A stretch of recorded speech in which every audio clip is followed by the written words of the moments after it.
नमस्कार दोस्तों, मैं आप सभी का अपने चैनल पर स्वागत करता हूं।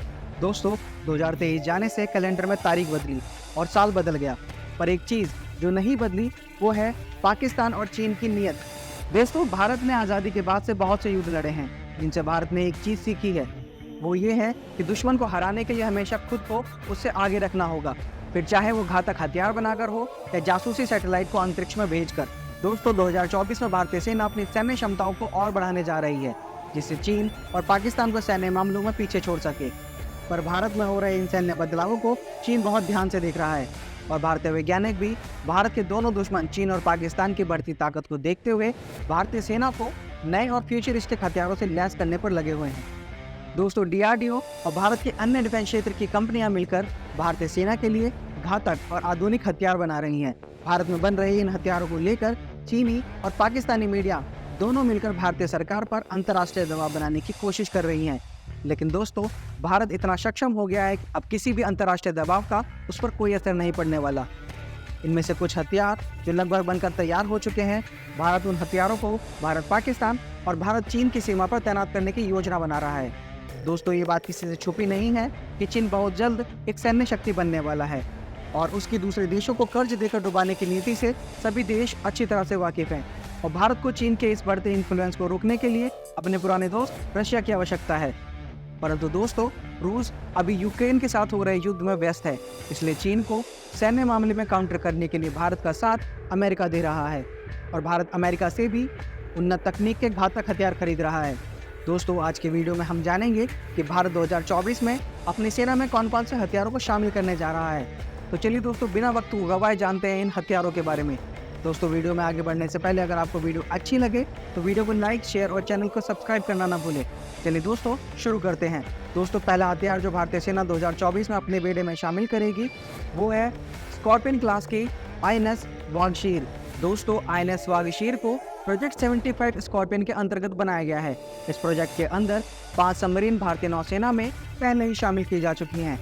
इनके नाम हैं INS Kalvari, INS Khanderi, INS Karanj, INS Vela और आईएनएस वगीर।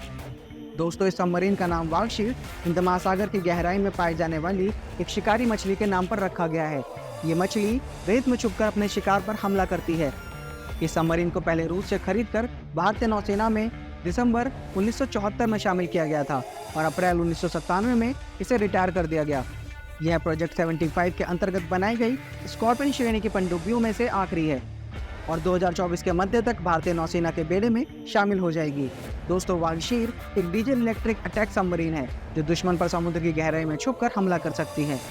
इसकी यही काबिलियत इसे और भी ज़्यादा घातक और खतरनाक बनाती है। साथ ही इसमें उन्नत तकनीक के साउंड एब्जॉर्बर्स को लगाया गया है जो इसकी स्टेल्थ टेक्नोलॉजी को और भी बेहतर बना देते हैं। दोस्तों, आपने इस सबमरीन के नाम में स्कॉर्पियन क्लास सुना, तो दोस्तों ये भी जानते हैं कि स्कॉर्पियन क्लास सबमरीन कौन सी होती हैं। दोस्तों, प्रोजेक्ट 75 स्कॉर्पियन क्लास की पनडुब्बियां डीजल इलेक्ट्रिक सबमरीन होती हैं। स्कॉर्पियन क्लास के सबमरीन सबसे सोफिस्टिकेटेड सबमरीन में से एक हैं जो एंटी शिप सबमरीन, खुफिया जानकारी को इकट्ठा करने, बारूदी सुरंग को बिछाने और क्षेत्र की निगरानी जैसे कई मिशनों को अंजाम दे सकती है। जुलाई 2000 में रूस से खरीदी गई सबमरीन आईएनएस सिंधु शास्त्र के बाद से अब इन सबमरीन को भारतीय नौसेना में शामिल किया गया है। दोस्तों, इसके बाद आता है एक ऐसा हथियार जो भारतीय सेना 2019 से अपने बेड़े में शामिल करना चाह रही है और अब उम्मीद लगाई जा रही है कि इस साल 2024 में इसे भारतीय सेना में शामिल कर लिया जाएगा। दोस्तों, इस हथियार का नाम है ATAGS। ATAGS यानी advance towed artillery gun system. दोस्तों, ये एक स्वदेशी 155 mm बाय 52 कैलिबर की हॉविट्जर तोप है। हॉविट्जर शब्द का इस्तेमाल लंबी दूरी की तोपों की एक श्रेणी को बताने के लिए किया जाता है।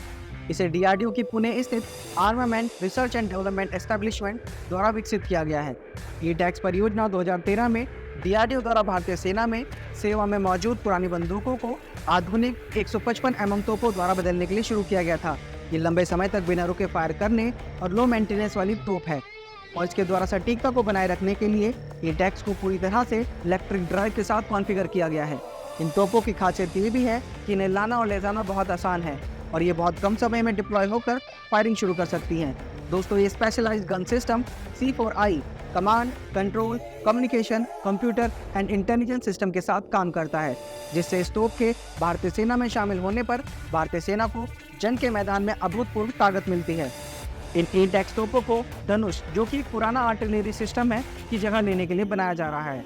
दोस्तों, इसके बाद जो अगला बड़ा घातक हथियार 2024 में भारतीय सेना में शामिल होगा वो है तेजस मार्क 2 फाइटर एयरक्राफ्ट। दोस्तों, तेजस को भारतीय कंपनी हिंदुस्तान एरोनॉटिक्स लिमिटेड के अंतर्गत आने वाली कंपनी एरोनॉटिकल डेवलपमेंट एजेंसी के सहयोग से बनाया गया है।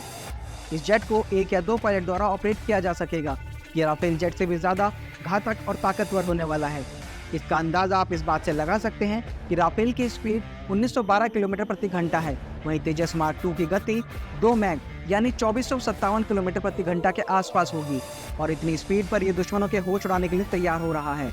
48.1 फीट लंबे फाइटर जेट की ऊंचाई 16 फीट होगी और विंग स्पैन 27.11 फीट होगा। यह 17,500 किलोग्राम वजन लेकर टेक ऑफ कर पाएगा।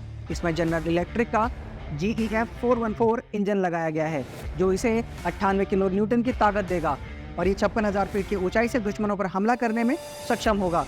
अगर इसकी रेंज की बात करें तो इसकी रेंज 250 किलोमीटर बताई जा रही है। इस जेट को और ताकत बनाती है इस जेट पर लगने वाली मिसाइलें, जिनमें BrahMos NG, MICA, ASRAAM, Meteor, Astra और NGCCM मिसाइलें होंगी। दोस्तों, इसके बाद भारत 2024 में जो अगला हथियार अपनी सेना में शामिल करेगा उसका नाम है कैट्स ड्रोन। आपको बता दें कि 2017 में हिंदुस्तान एरोनॉटिक्स लिमिटेड HAL ने एक प्रोजेक्ट को लॉन्च किया था। इस प्रोजेक्ट का मकसद दुनिया के सबसे घातक ड्रोनों को बनाना था।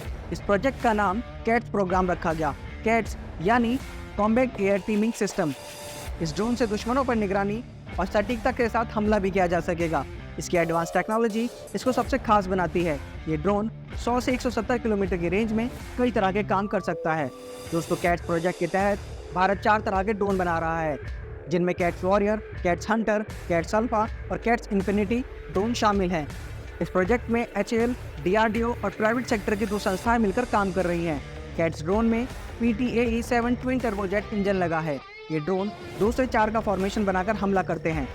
साथ ही इन ड्रोन्स को बनाने में स्टेल्थ टेक्नोलॉजी का भी इस्तेमाल किया गया है, जो इसे रडार को धोखा देने में माहिर बना देता है। इसकी रेंज की बात करें तो ये 150 किलोमीटर तक बताई जा रही है। दोस्तों, इस लिस्ट में आखिरी नाम है अमेरिकन मेड अपाचे हेलीकॉप्टर का। अपाचे हेलीकॉप्टर 2 सीट वाले अटैक हेलीकॉप्टर्स हैं। इनमें हेलीफायर और स्ट्रिंगर मिसाइल के साथ साथ दोनों तरफ 30 mm की गन भी लगाई जा सकती है। अपाचे हेलीकॉप्टर की खासियत है कि यह दुश्मन की किलेबंदी को भेद कर उसकी सीमा में घुसकर हमला कर सकता है। अमेरिका ने भी अपाचे हेलीकॉप्टर का इस्तेमाल अफगानिस्तान और इराक में किया था। अपाचे हेलीकॉप्टर में 2 general electric T700 turboshaft engine है। इस हेलीकॉप्टर में आगे की तरफ एक सेंसर भी फिट है, जिससे यह रात में भी आसानी से उड़ान भर सकता है। अपाचे हेलीकॉप्टर की रफ्तार 365 किलोमीटर प्रति घंटा है। इसकी खासियत ये भी है कि यह किसी भी तरह के मौसम में पूरी क्षमता के साथ उड़ान भर सकता है। दोस्तों, भारत इन हेलीकॉप्टर्स को अमेरिका से खरीद रहा है, जिनकी डिलीवरी फरवरी-मार्च के महीने से होनी शुरू हो जाएगी। दोस्तों, इंडियन एयरफोर्स पहले से ही 22 अपाचे हेलीकॉप्टर्स का इस्तेमाल करती है, जिन्हें चीन की सीमा के पास तैनात किया गया है और इन हेलीकॉप्टर्स को ऑपरेट करने के लिए 50 से अधिक पायलट्स और टेक्नीशियन की ट्रेनिंग अमेरिकन फैसिलिटी में हो चुकी है। तो दोस्तों, ये थे कुछ हथियार जो 2024 में भारतीय सेना अपने बेड़े में शामिल करेगी। आपको ये वीडियो कैसी लगी हमें कमेंट करके ज़रूर बताइएगा। वीडियो को अंत तक देखने के लिए आप सभी का बहुत बहुत धन्यवाद। जल्द ही मिलते हैं नई वीडियो के साथ।